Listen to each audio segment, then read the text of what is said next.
I remember at the end of the fall semester in my second year of college, I was 19 years old. For some reason, I had purchased an entire chicken that I was going to cut up and cook, but I didn't know how to do it.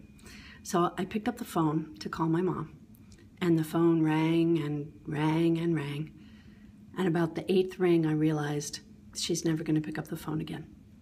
She had died the month before from colorectal cancer. I was 19, she was 41.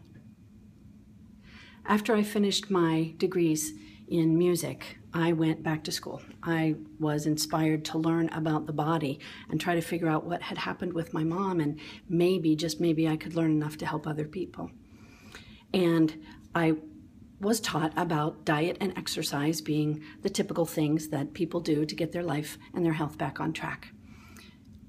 And what I learned at nutrition school was that there was more than just the food. What matters is our happiness.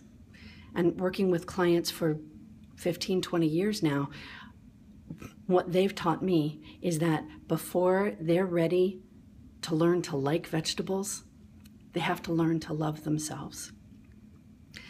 Until we engage in self-care and learn what makes us happy and then go for that, the things that we do to put on our plate or to exercise don't have as much of an impact. So I heard one of my instructors talking about a food bar, an energy bar. He said, "Where's the love in a food bar? What is that about?" And I wrote that down, and I started thinking about other things that were missing in our lives that were not the food things, but other nutrients, other things that nourish us, that we have to have in order to be happy, but a lot of people don't have them. So I was making a list in the margin of my notebook of nutrients from A to Z. Attitude, books, colors, all the way to zest for life. There were 4 that really stuck out for me. Vitamin L, for love.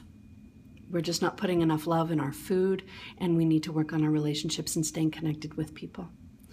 Oxygen, vitamin O. Deep breathing before we eat can lower our blood pressure, turn off the sympathetic nervous system, go to the parasympathetic nervous system, and allow our digestive system to actually work so we get nutrition and nutrients from our food. Vitamin S is simplicity. Just relaxing, calming things down, simplifying our food, our lifestyles.